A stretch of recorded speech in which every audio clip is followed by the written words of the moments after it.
Lads, lasses, and the rest of the masses, welcome back to another retroactive Feeling Blue. Now, we're going to get right into this. We'll do the bingo card first, then talk about the game for Aston Villa 2, Chelsea 1, and yeah, it's another disappointing result. I don't particularly think that it's as bad considering some certain circumstances that we'll talk about, and I think that for the most part we had a pretty decent first half. But as I said, let's get into this real quick. We'll flip over to the bingo card. We can tick this off. Now, a lot of these things don't happen because obviously we don't win the game, but a few of the things still do crop up, so we can tick them off. We get a defensive howler, a very big one, which we'll talk about later. No clean sheets, no cameo for Tyreek George. I don't believe Sancho got a goal or assist. We do get this fullback overlap. This was for specifically a formation change, and we did see that in this. So we did get to see some overlapping fullbacks, mainly from Malagusto. Last week's scapegoat, we're going to be ticking this off for Pedro Neto, because he was largely scapegoated last week for not putting in a good performance, and then he was arguably our best player on the pitch on the night yesterday. Now, Caicedo booked for a clean tackle, this always happens as well. Game of two halves, this happened as well. We had a very, very good first half, but then the second half was not as good. And you know what? I'm actually going to tick off unlikely goal scorer here before Enzo Fernandez scoring our first goal, and we actually do get a bingo for the first time this season. Player book for Descent, I'm not sure if this happened. I'm pretty sure it did. I'm going to tick this off anyway. Don't get to see an Amugu cameo. We do get to see Maresca ball in full flow at times in this game, but not resulting in a goal. I will tick it off anyway just to give us an extra thing. Refs / VAR cost us. I'm going to be ticking this off for something I'll be talking about later, which I don't think would have 100% changed the game, but it is still frustrating, and as I said, I'll mention that later. Enzo assist, we don't get an Enzo assist, we do get a goal, so I'm going to tick this off anyway. No Chelsea winners. Someone scores a worldie, no. Correct prediction. I did actually forget in the live stream to do my prediction, which is really silly, and I put it on my Twitter. I actually put the prediction I put down. I put down 2-1 for a Chelsea win. Unfortunately, we get that backwards, and Aston Villa win 2-1. So it is technically a correct prediction, but for the wrong teams. We don't get set piece goal. I don't flip upside down. I'm not flipped upside down in my recording right now. Rashford stat pad says, yes, he came off the bench and had a very, very big impact, and he got 2 assists, I believe, so this can go here. Grass is always greener. I'm not going to tick this off today because I don't think we really saw much of that. No Balloon Selly and no Bob Marley chance. So yeah, we do get one bingo here, but apart from that, we are, as I said, it's the first time this season we've got a bingo, but we would be hoping for more and hoping for a more positive result in general. Alright, so as we move into this actual Feeling Blue section, I want to kind of highlight a few things first, which is that, yes, this is a bad result, and I think that a lot of people are going to be mad about this. I've already said in the past I'm not going to be a person that gets mad at results. I'm not going to be a person that gets wildly frustrated or reactionary for bad results, but I do want to give some context to this. I think that if we're going to be losing a game, especially a game like this one, this weekend was the absolute perfect time for us to lose. Bournemouth lost, they dropped points. Arsenal dropped points. Nottingham Forest play Newcastle, so one of those two will likely drop points. Man City I do not think will beat Liverpool today, so they'll probably drop points. Every single team around us is probably getting 0 or 1 point this weekend, so if we're going to get 0 points, at least we've kept ourselves in the kind of in the sphere, in the kind of you know what I mean, in the zone to be able to get back into top 4. And obviously getting 3 points last night would have been the cherry on top, and we would have done that and gotten into the top 4, but I would say it's at least a solace that we can take that we haven't got that points, but neither has anyone else, so no one's gained on us, we haven't gained on anyone, it's stayed as the stalemate.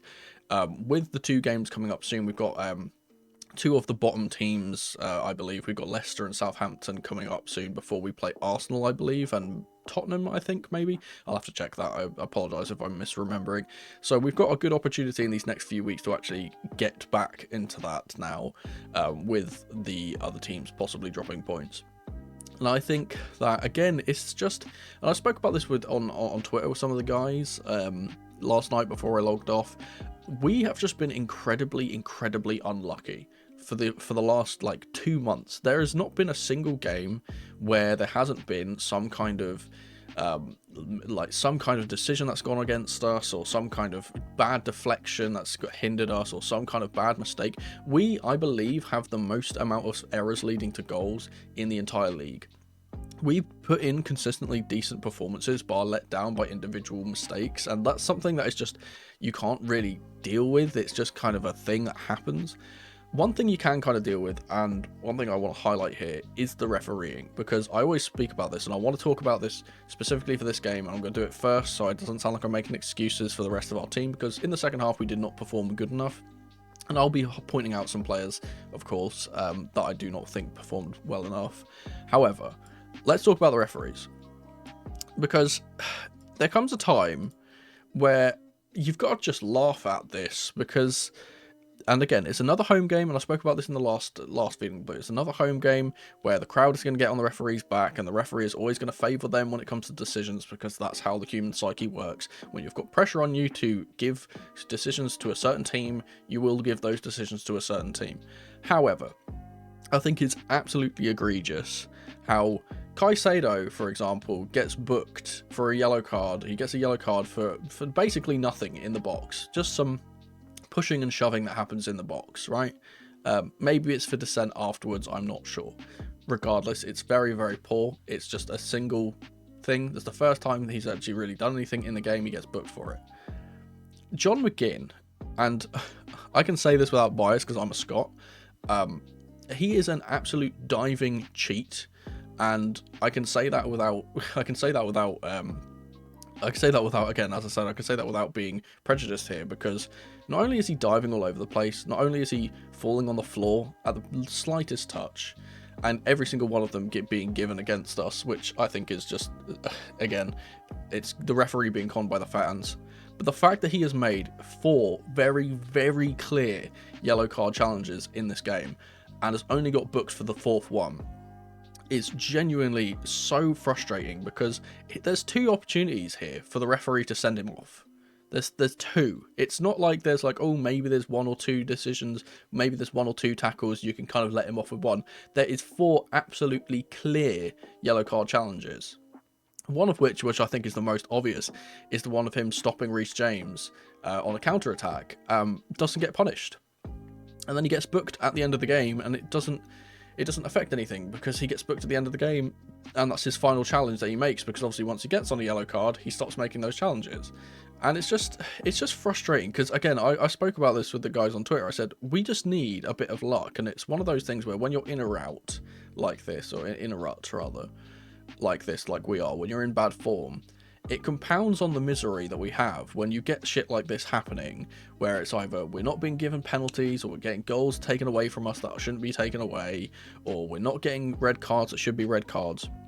I think it's just genuinely, it's so upsetting, because it's one of those things where I think we would be so much higher up in the table, we would be comfortably in top 4 if we weren't being consistently screwed over by not only the referees, because I've been mentioning them for the past 2 months, so they are very, very poor in Chelsea games, and it's not me just being mad at the result. As I said, I'm not too miffed about this result at all. It's just frustrating in general, because it feels like we have such a bias against us as a club when it comes to refereeing. And I'm sure there are other clubs in the league that also feel this way. Wolves, for example. I think Nottingham Forest have had some bad decisions go their way as well in recent times. It's just, it feels like there are certain teams that get favoured for results that aren't us, and it's just really, really sad to see, because it's like a lot of these games where we've performed relatively decently in one half and then kind of flopped towards the other half, we could have gotten so many points if we weren't getting consistently bad luck. If we weren't getting bad luck with injuries, if we weren't getting bad luck with decisions, if we weren't getting bad luck with random deflections or silly mistakes, we would be so much higher. And that's the reason why I'm not too mad about the result, and not the reason why I'm not too mad about the form of our team in general, because it is just massive bad luck. If you look at that run of poor games that we had from December 1st, I believe it was, that winter period where we had 5 games where we did very, very poorly, in every single one of those games there is a refereeing decision that ruins the game for us, and this is another one where it happens. And again, it's one of those things where it's just, you can't really do anything with it, and you kind of have to hope that your players can kind of get over that and get you the result regardless of the bad refereeing or regardless of the bad luck that you're getting. And unfortunately, when you're a team like Chelsea that are in bad form, it's just impossible to do. And it's, as I said, it's compounding on the misery in the fact that our players are very clearly mentally motivated. When they're playing well, they play well, but when they kind of get something going against them, they start to crumble and they start to give up. And maybe that's a thing in which we need to figure out and a thing we need to fix in the team. But it's really hard for them to kind of get motivated to do well when they are constantly being put down by these pieces of bad luck. As I said, hopefully with the 2 games that we have coming up, with Southampton and Leicester soon to follow, I think we can get some of that momentum back and we can kind of try and get into a swing of things again. And hopefully for the Arsenal and Tottenham games, if those are the 2 games, I believe they are, we can kind of get back into the swing of things and hopefully get something going right for us. But yes, I wanted to get that out of the way first because I don't want to be giving excuses. Again, I've said this is just a thing that's on top of the bad luck and the bad form that we've been having. Let's talk about players that are in bad form. I'm going to go through the bads first and then move up to the goods as I usually do, because I like to leave things on a positive note, and I think there are positives that we can take from this game. The first player I want to highlight here is possibly the worst player on the pitch for either team. That's Christopher Nkunku. I mentioned him last time, I believe. I think we're getting to the point where he doesn't have a place here. He doesn't seem to care either, which is the main thing which bugs me, is that, like, I'd be fine with him playing poorly if he still looked like he wanted to put in the effort and still looked like he actually cared about kind of helping the team, a la a player like Mudryk, who was in relatively bad form in the last couple of years, but he obviously really gave his all to try and kind of help the team in a way, and I kind of admired that. Nkunku is the complete opposite, where he just looks so dejected. He looks like he wanted to leave in January. He looks like he didn't expect to be staying here, and he's playing like it too. It's very poor from him. And again, yes, he's playing in the left wing in this game. And I can kind of talk about the tactics of the game at some other point. I'm not going to delve into them too much, but he's playing at left wing, and yes, that's not his natural position, but let's be honest, it doesn't matter what position we put this guy in. He has been useless for us pretty much every single time he's not played in the Conference League, and obviously the level of the Conference League is much worse than the Premier League. I don't think that this guy is good enough for the Premier League. I don't think he is good enough for Chelsea. Which is very sad for me to say, because we all kind of assumed that he was going to have such a good performance in the Chelsea shirt when he came back from his injury, and obviously when we eventually got him after he was on loan at Leipzig for a year.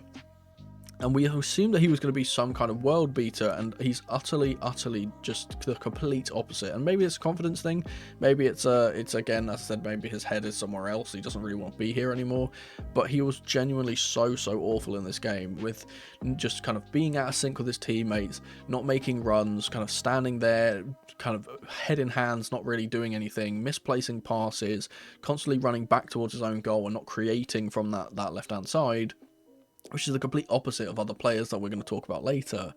And it's just, he feels like when he was playing today, or yesterday rather, it felt like he was just a waste of a place on the team. He felt like a placeholder and that we were down to 10 men. It genuinely felt like that for the majority of the time.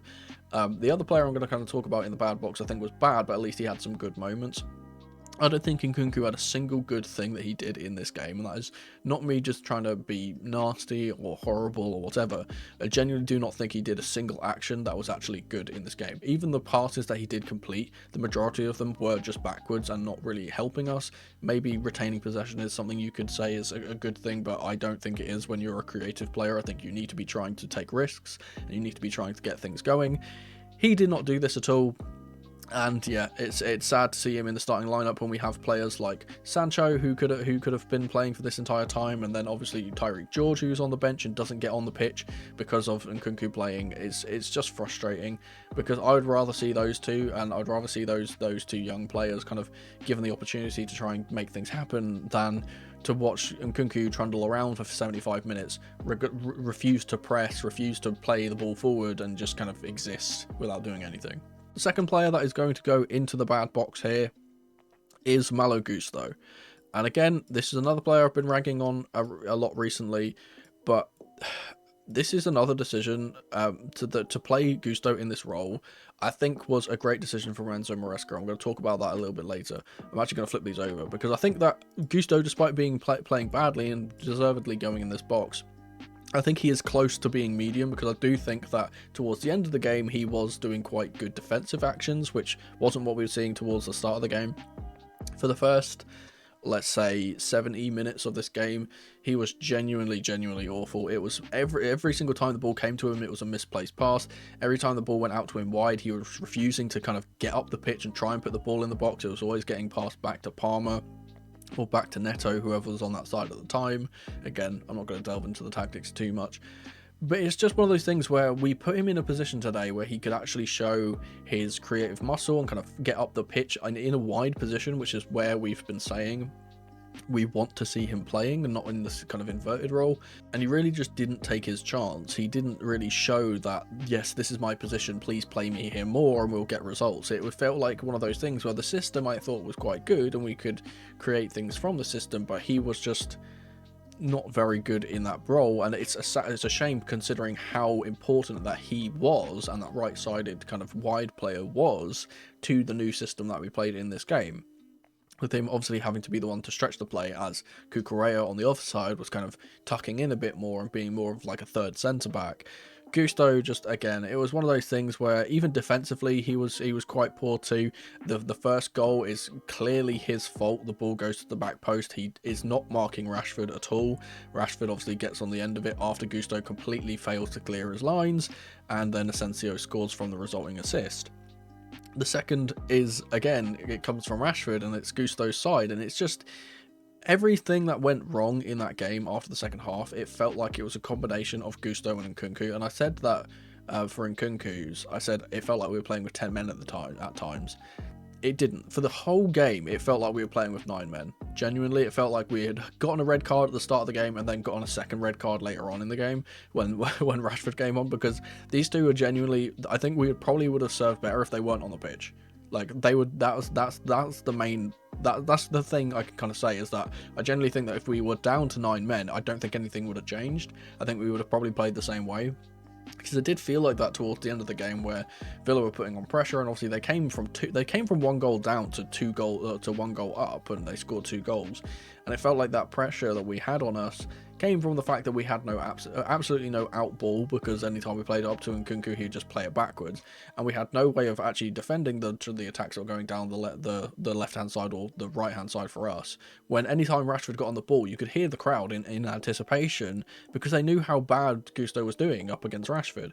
Now, as I said, towards the end of the game, the right end of the game, when we were kind of already beaten and it didn't really matter, I think Gusto did slightly improve. I do think that he did put in quite a few challenges on Rashford, and in 1v1 scenarios he was kind of able to do that a little bit better, but I don't think it salvaged him to get into the medium box for me. One player I'm going to be putting in the medium box is someone that you guys were probably shocked to not see in the bad box, and it's going to be for Philip Jurgensen. I'm putting him quite low towards the bad end of the medium box, and the reason why I'm putting him here and not here is that I don't want to define his overall performance by one mistake, because I think for the most part in the game he was actually very good. He was making saves. In fact, literally before he makes the mistake for the second goal, he makes a fantastic near post save. And again, for the majority of the game, he was saving things that sometimes people have kind of given him discredited him for not being able to save. Things like shots that are quite close to him that have gone in, and people have gone, oh, maybe if Sanchez was in goal, he would have saved that. I think overall he was actually quite good. But of course, there's the one mistake that he makes that loses us the game, and obviously I can't be putting him in the good box because he gets deducted points for that mistake. And as I said, I'm putting him very close to the bad box because I could very easily put him in the bad box and be very negative, but I like to be fair, and I don't like to kind of especially considering he's barely gotten any game time this season, and I think that he kind of needs to get that confidence and kind of keep playing. I don't want to be making a mountain out of the molehill and kind of getting him thrown out of the team, and then Sanchez gets put in, and then we get more errors leading to goals because Sanchez is playing. I don't want that to happen. I think that we need to trust Jurgensen a little bit more, and I think, as I said, for the majority of the game, I think he was very good.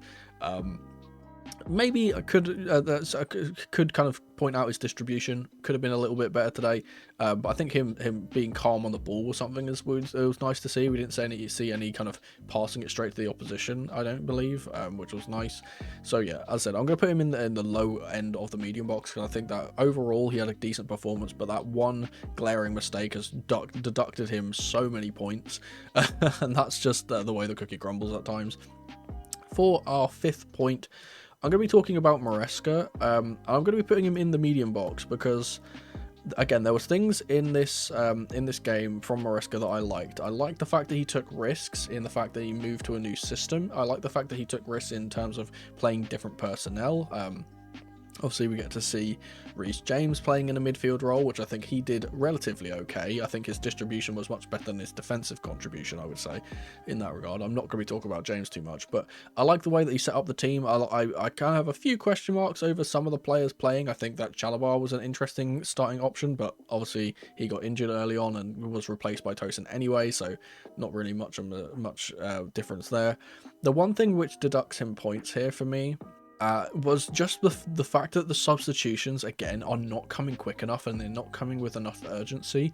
It always feels like we get these scenarios where we come from a winning position and we lose points from a winning position because of Maresca's inability to kind of recognize, yes, we are still ahead, but we are not in the ascendancy. Like, we are the ones under pressure, and it's frustrating because I feel like we could have very easily, at 1-0 up in the second half, taken off Nkunku, put George on, get some pace down that left-hand side and kind of push Villa back and kind of get that pressure off of us because they had the threat of the pace in behind.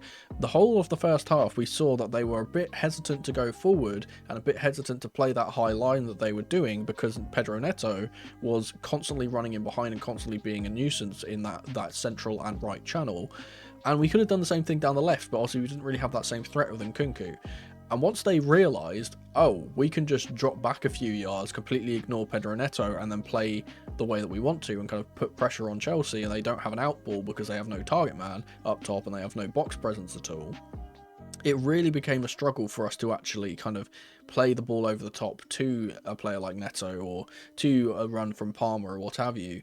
Again, we didn't really have that threat in behind anymore. They kind of didn't feel scared about it. Whereas I feel like if we played someone a bit more pacey, like for example, as I said, Tyreek George, who I believe should have been come off the bench way earlier, I feel like we could have maybe prevented them from getting that first goal. And then obviously once that first goal of theirs goes in, they're in the ascendancy and they know that they can get into the game. They know they can get a late winner, and they eventually do. Now, I think that that's the only thing that Maresca has done this season, which I'm actually going to blame him for. I think for the majority of the time, every single game that we've kind of lost has not been his fault. It's more so on the personnel of the players, and then, as I said before, individual mistakes and just a combination of individual mistakes and bad luck. But it is very frustrating, and I am objective, and I will call it out when I think that it needs to be called out, that his substitutions are just coming so late into games. I don't think our first substitution comes on the pitch, or first game-changing change, because also we get the one with Chalobah earlier in the game. It doesn't happen until like the 74th minute, and like, what do you expect our players to do with about 16 minutes of game time? I genuinely do not understand what he expects our players to kind of be able to do without the proactivity of kind of putting the subs on early and giving them half an hour, giving them 45 minutes. You know, make changes at half time. I mean, obviously for this game in particular, we were 1-0 up at half time and he doesn't need to make changes. But I feel like at the start of the game, or the start of the second half, when you see the fact that Villa are getting back into it and we're having pressure put on us, then you need to immediately go, okay, we need to make changes here. Maybe throw on a Mugu and move James into a right wing spot where Gusto was playing, so he can get his crosses into the box, because he's a way better crosser than Gusto. You know, just try something different. And I think that's what we I really wanted to see, and I thought that's what we were going to see with the changes at the start of the game. with the lineup being different and the formation being different, I thought, oh, maybe we're going to get some kind of proactive changes, trying to mix things up, trying to make things happen. And obviously for the first half, it really, really worked. And I do give Maresca credit for that. And that's why he's not in the bad box and he's in the medium box. Because I think for the most part, the first half was very, very good. The second half was very, very poor. And again, it compounds on the misery that we feel, where we're getting pressure put on us and we're struggling to play out. And then he just doesn't change anything, and he just expects the players to kind of play through it and get over the other side. And we've seen from the past that the players aren't capable of doing that. The players cannot figure out things for themselves. They cannot they're not like our old Chelsea teams where they would tighten up their laces and kind of say, hey, let's figure things out, let's do it ourselves. They really need clear instruction, because they are young players. We need to remember this. They are very, very young players. We have the youngest team in the entire league by average age, and they need that kind of guidance and that kind of, hey, I'm going to put on this new player, we're going to play this new direction. They need to kind of, that's the other thing, is that making substitutions gives you the kind of ability to pass instructions to the rest of the team, and kind of, instead of it being like, oh, I'm going to shout from you from the touchline and hope that you hear me type of thing, it's like a, hey, you come on the pitch now and tell this player to do this type of thing. And it's, as I said, I don't want to brag on too much, because I feel like there has been times this season where Maresca has got his substitutions right. I feel like this game was just one of them where he really didn't. And as I said, I think that Nkunku staying on the pitch for as long as he did was a mistake. I think that Gusto staying on the pitch for as long as he did was a mistake. And I really thought that we could have definitely impacted the game with substitutions a bit earlier. But now we're going to move on from the doom and gloom and the sad things of this game, and we're going to talk about some of the positives. And I'm a person that likes to focus on the positives. I want to highlight some performances that I think were genuinely so good, and I felt bad for these players because they didn't deserve to be on the losing end today. I think the first thing I'm going to talk about is, I'm making this a conjoined point, but it's for two players, and that's for Caicedo and Enzo Fernandez. I think that our midfield today, or I say today, yesterday, our midfield yesterday was very, very solid. Not just with, obviously Enzo gets the first goal, and I think his positioning for that goal is very superb, and I think in general that goal shows a very good kind of a very good work from some of the other players I'm going to be putting in here as well. But obviously it starts off with Caicedo completely spinning his man, playing a great ball over the top to Pedro Neto, who obviously makes his way into the box and then cuts it across for Fernandez, who gets his goal. But apart from just the goal, I think Fernandez was quite good in general. I think he was able to kind of help us, and he was playing in a bit of a different role, because he was playing in a bit more of a 10 role. We had kind of like 3 10s with him. I feel like he was helping us again with that press, and I feel very bad for him, because people always say like, oh, he looks really tired all the time, but it's because he plays like 3 positions at once. He plays as a 6, an 8 and a 10 throughout the whole game, getting back to kind of help build up in possession, but also getting up really, really high and trying to get things working up top. And I think like he put in an absolute effort, and we could see from after he lost this game, we could see he went over to the fans, and this is something I really appreciate. So he went over to the away fans and he was in tears, and he was basically saying like, I'm sorry that we're not winning the game. And I like to see that from players. I like to see that, not only that accountability, but also seeing there's just kind of the passion for playing for this team, because a lot of the players like Nkunku that I spoke about earlier do not show that at all. And I said, I feel like he really did not deserve to be on the losing side today. I think that he was again a player that put in quite a decent performance. However, I'm grouping him with Caicedo, because Caicedo was absolutely phenomenal. And I said this in the last Feeling Blue that I did. I believe Caicedo was the only player I put in the good box. I said that Caicedo puts in 8 out of 9, 8 out of 10, 8 or 9 out of 10 performances for us every single week, right? Every single week. So it's hard for me to ever bring up when he plays particularly good, because it's pretty much all the time, and it feels like a standard kind of performance for him. Last week when I put him in here, was because his passing was so good, and so he was allowing us to kind of break through the lines with his passing. Today was another good example of that. His passing today, his forward passing, was phenomenal, and he was putting in his defensive shift as always, kind of getting stuck in, getting his interceptions, getting his tackles, being a nuisance, roughing up the opposition midfielders. Admittedly, they kept flopping to the floor and giving away fouls, which is kind of annoying, but that's not on him, that's on the referee to kind of see that. But yeah, and his forward passing was phenomenal. There's one in particular which I really want to highlight, where obviously he gets the pass for the first goal, that turn as I spoke about earlier, and then the crossfield diag to the right side for Neto. But the one which I want to point out is the one which should have resulted in a goal and probably would have put the game to bed if this was scored. He plays a fantastic pass down the centre to Palmer, and obviously Palmer fluffs his line, he slips over, the goalkeeper slips over, and then Palmer slips over. I'm not going to talk about Palmer, because I don't think his performance was particularly noteworthy. I do think he should be absolutely burying that chance, by the way. I think for a player of his quality, I think that he'll be watching that back today, being really frustrated with himself, saying he should have scored there. And so I think that he understands that he should be scoring there, so I'm not going to rag on him too much for that. It would have made the game different if he did, but however, we're talking about Caicedo, and as I said, the pass up to him from Caicedo was phenomenal. There was more instances of it, but those are just the two I remember off the top of my head. I will have to go back and watch the game again to kind of look at the things tactically, as I like to do, so I'll remember back then. But yeah, I think the final player I'm going to talk about here is a player that I think you guys all know that's going on here, and it's a player that as I said in the bingo, who was the scapegoat of last week and now has come through being a good player, and it's Pedro Neto. I mentioned him earlier.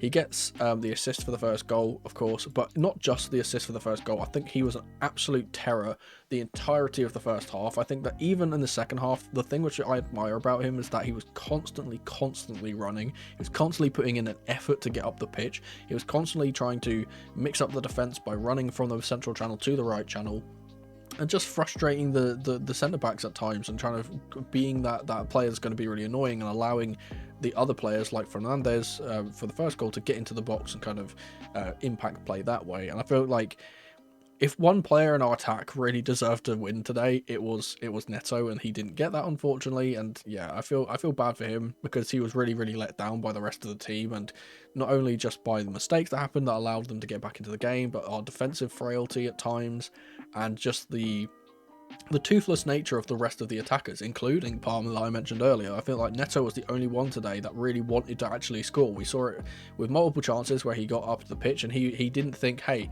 I'm gonna cut back and try and play this back. No, he takes shots. It's something we've been asking for a long time, is for our wingers to just shoot, because it doesn't happen very often. And like, we see it with Sancho all the time, where Sancho will get into positions to shoot and won't shoot, and things like that. We obviously see in this game as well, we saw another opportunity for Fernandez, who did a nice curler, and that didn't go in. It's nice to see our forward players, obviously Enzo kind of counting as a forward player here in this instance because he was playing in that 10 role. It's nice to see our forward players actually taking shots, especially a player like Neto, who's been criticised for his lack of output. It's nice to see him actually trying to affect things and say, hey, no, you know what, I'm actually going to make things happen. As I said, he was a terror all night, running down the channels, just being a player that really wanted to win. And that's the thing which I want to highlight here, is that we have one player on one side of the spectrum here in the upper echelons of the good box in Pedro Neto that was really trying to get goals, and on the other end we have a player like Nkunku who just really didn't care in this game. For me, I think that kind of highlights the division that we're getting in this game, and I feel like the more of these types of players that we get into the team, the players that are going to kind of put in effort, even if they're not always performing like a Pedro Neto, players that are going to be putting in effort every single week is what I want to see in the team. And players like this that don't put in effort every single week, I don't want them on the team. I feel like a player like Tyreek George, for example, who is kind of being thrown out of the team because Nkunku's being played, would be putting in 10 times the amount of effort because he cares more about the club. And I think that that's something we need in the team. We need players that care about the club. We need players that are going to try and get us wins. And I think that these three are a prime example of that in this game, of that effort, that heart, and that kind of determination to actually try and get us a win. Unfortunately, we do not get that win. And as I said, we'll have to move into our next couple of fixtures against the kind of bottom place teams to try and get some momentum, get some points, hopefully get back into the top 4 with some good results elsewhere. And as I said, we're going to, today we'll be watching watching with interest the Nottingham Forest Newcastle game and the Liverpool Man City game to see the results of those. And hopefully we can stay where we were and kind of put this game all behind us and not have to worry about it anymore, because nothing really mattered in the first place anyway.